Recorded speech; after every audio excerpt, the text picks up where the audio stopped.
It is such an honor to be here at the inaugural Time to Thrive conference, but it's a little weird too. Here I am in this room because of an organization whose work that I deeply, deeply admire. And I'm surrounded by people who make it their life's work to make other people's lives better, profoundly better. Some of you teach young people. Some of you help young people heal and to find their voice. Some of you listen. Some of you take action. Some of you are young people yourselves, in which case it's even weirder for a person like me to be speaking to you.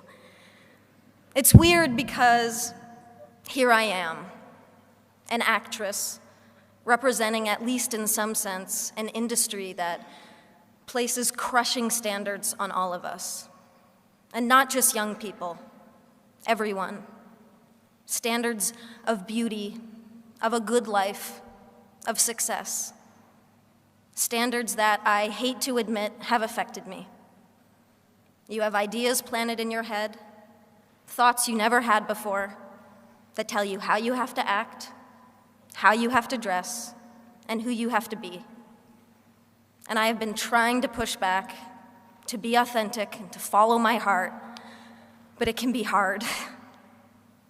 But that's why I'm here, in this room. All of you, all of us, can do so much more together than any one person can do alone. And I hope that that thought bolsters you as much as it does me.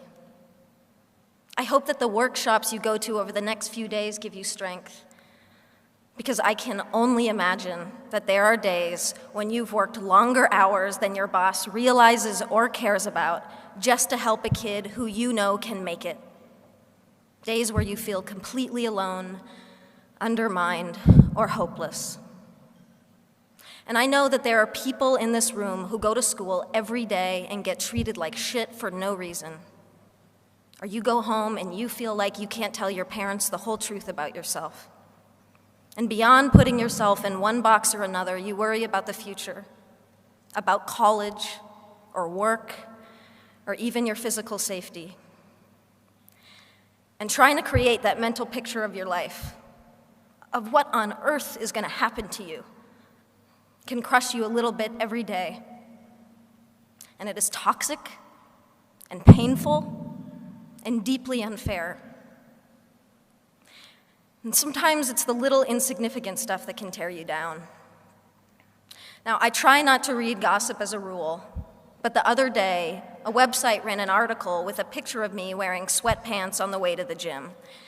And the writer asked, "Why does this petite beauty insist upon dressing like a massive man?" Because I like to be comfortable.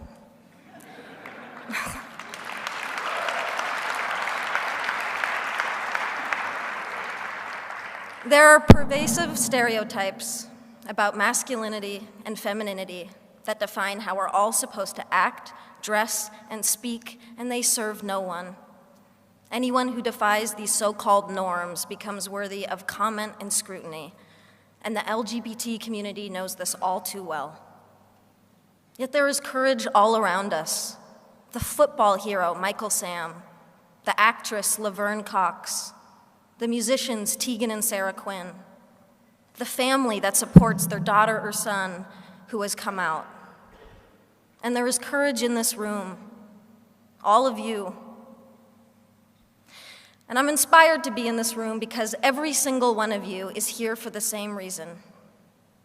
You're here because you've adopted as a core motivation the simple fact that this world would be a whole lot better if we just made an effort to be less horrible to one another.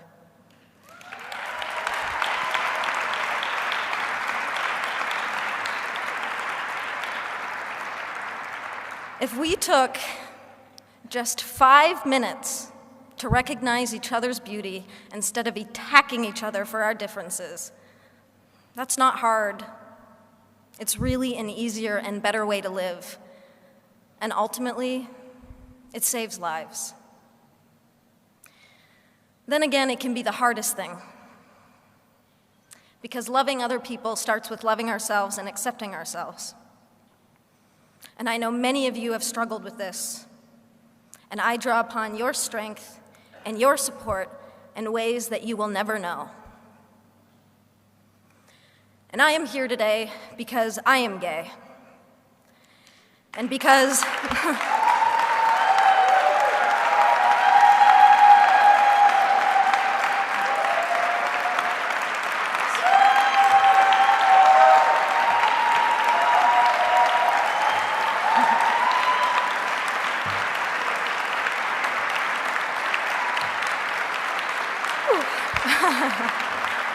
thank you.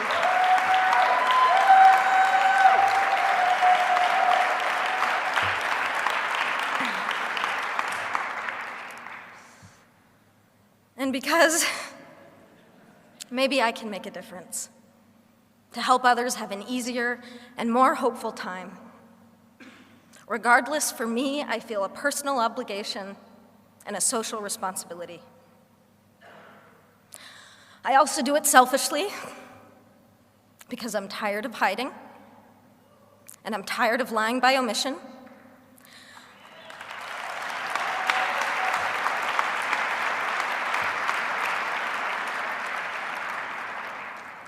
I suffered for years because I was scared to be out.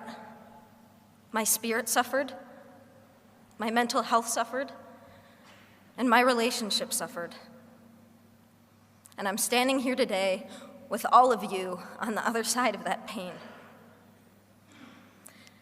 And I am young, yes. But what I have learned is that love, the beauty of it, the joy of it, and yes, even the pain of it, is the most incredible gift to give and to receive as a human being. And we deserve to experience love fully, equally, without shame and without compromise. There are too many kids out there suffering from bullying, rejection, or simply being mistreated because of who they are. Too many dropouts, too much abuse, too many homeless, too many suicides. You can change that, and you are changing it. But you never needed me to tell you that. And that's why this was a little bit weird.